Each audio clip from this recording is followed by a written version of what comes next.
क्या हाल है दोस्तों, ये मैं हूं YM। गाड़ी चलाने का भविष्य आ गया है और वो है इलेक्ट्रिक। ऑटोमोटिव दुनिया में एक बड़ी लड़ाई चल रही है और ये सिर्फ हॉर्स पावर या 0 to 60 के बारे में नहीं है। आज हम दो दावेदारों के साथ रिंग में उतर रहे हैं जो भविष्य के ट्रांसपोर्टेशन के ताज के लिए वाइंग कर रहे हैं। इलेक्ट्रिक व्हीकल्स या EVs और कंप्रेस्ड नेचुरल गैस व्हीकल्स जिन्हें CNG के नाम से जाना जाता है।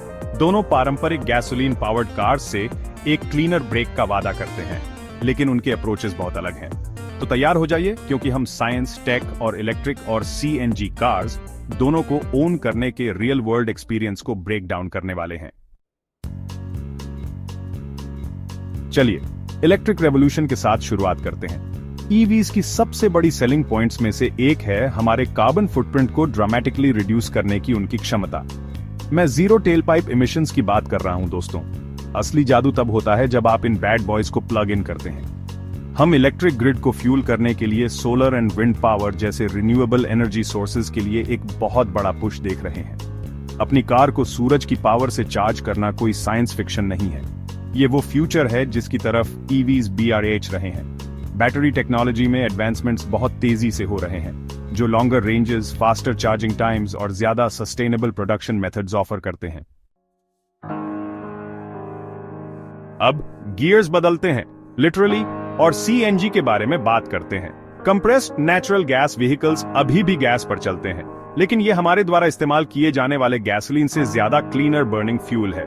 इमिशंस की बात करें तो CNG व्हीकल्स अपने गैसोलीन काउंटरपार्ट्स के मुकाबले काफी कम हार्मफुल पोल्यूटेंट्स पंप आउट करते हैं। हम कार्बन मोनोऑक्साइड, नाइट्रोजन ऑक्साइड्स और पार्टिकुलेट मैटर में कमी की बात कर रहे हैं जो सभी स्मॉग और रेस्पिरेटरी प्रॉब्लम्स में कंट्रीब्यूट करते हैं।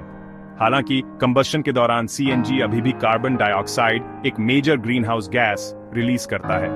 ये गैसोलीन के मुकाबले बहुत कम मात्रा है, लेकिन फिर भी ये क्लाइमेट चेंज में कंट्रीब्यूटिंग फैक्टर है।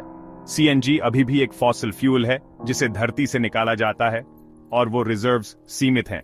इसलिए हालांकि ये एक टेम्परेरी सॉल्यूशन ऑफर कर सकता है, लेकिन EVs की तरह ये लॉन्ग टर्म सस्टेनेबल ऑप्शन नहीं है। चलिए पैसों की बात करते हैं क्योंकि अंत में किसी भी कार बाइंग डिसीजन में यही एक मेजर फैक्टर होता है। इनिशियल परचेस प्राइस की बात करें तो इलेक्ट्रिक व्हीकल्स हिस्टोरिकली ज्यादा एक्सपेंसिव ऑप्शन रहे हैं, लेकिन टेक्नोलॉजी इंप्रूव होने और प्रोडक्शन स्केल अप होने के साथ EV प्राइसेस लगातार कम हो रहे हैं। साथ ही गवर्नमेंट इंसेंटिव्स और टैक्स क्रेडिट्स डील को और मीठा बना सकते हैं, जिससे EVs बजट कॉन्शियस बायर्स के लिए ज्यादा अट्रैक्टिव ऑप्शन बन जाते हैं। अब कंप्रेस्ड नेचुरल गैस व्हीकल्स का अपफ्रंट कॉस्ट EVs के मुकाबले जनरली कम होता है, लेकिन CNG से फ्यूल भरना कभी कभी गैसोलीन से ज्यादा एक्सपेंसिव हो सकता है। ये इस बात पर डिपेंड करता है कि आप कहां रहते हैं और नेचुरल गैस प्राइसेस में फ्लक्चुएशंस क्या हैं। मेंटेनेंस एक और एरिया है जहां EVs का पोटेंशियल एज है। इलेक्ट्रिक ड्राइव ट्रेन में कम मूविंग पार्ट्स होते हैं। ठीक है, EVs के बारे में सबसे बड़ी प्रॉब्लम चार्जिंग इंफ्रास्ट्रक्चर के बारे में बात करते हैं। रेंज एंजाइटी एक असली चीज है और कोई भी डेड बैटरी के साथ फंसना नहीं चाहता। अच्छी खबर यह है कि चार्जिंग नेटवर्क तेजी से एक्सपैंड हो रहा है। हम हर दिन शॉपिंग मॉल्स और ग्रोसरी स्टोर्स से लेकर हाईवेज के अलोंग डेडिकेटेड चार्जिंग प्लाजास तक ज्यादा से ज्यादा पब्लिक चार्जिंग स्टेशंस देख रहे हैं। और होम चार्जिंग के बारे में मत भूलिए। सोचिए कि आप बिस्तर से उठकर अपनी कार को प्लग इन करते हैं जैसे आप अपना फोन करते हैं। लेवल 2 चार्जर्स ज्यादा कॉमन होते जा रहे हैं और स्टैंडर्ड आउटलेट में प्लग इन करने से ज्यादा तेजी से आपके EV को जूस अप कर सकते हैं। और फिर DC फास्ट चार्जिंग है जो कुछ ही मिनट्स में काफी ज्यादा रेंज डिलीवर कर सकता है।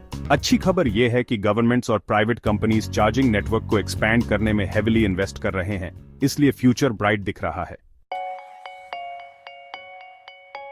चलिए CNG रिफ्यूलिंग सिचुएशन के बारे में बात करते हैं। CNG एडॉप्शन के सामने सबसे बड़ी चैलेंजेस में से एक रिफ्यूलिंग स्टेशंस की अवेलेबिलिटी है। गैस स्टेशंस के वास्ट नेटवर्क की तुलना में, जिनके हम सभी आदी हैं, CNG स्टेशंस अभी भी रिलेटिवली कम और दूर दूर हैं। एक और चीज जिस पर ध्यान देना है वो ये है कि CNG के लिए होम रिफ्यूलिंग सिस्टम सेटअप करना प्राइसी और कॉम्प्लेक्स हो सकता है। इसलिए हालांकि CNG व्हीकल्स का अपफ्रंट कॉस्ट कम हो सकता है, लेकिन limited refuelling infrastructure wide spread adoption के लिए एक मेजर रोड ब्लॉक हो सकता है। तो लीजिए दोस्तों, इलेक्ट्रिक और सीएनजी कार्स के बीच बैटल गरमा रहा है और दोनों टेक्नोलॉजीज अपनी स्ट्रेंथ्स एंड वीकनेसेस टेबल पर लाते हैं।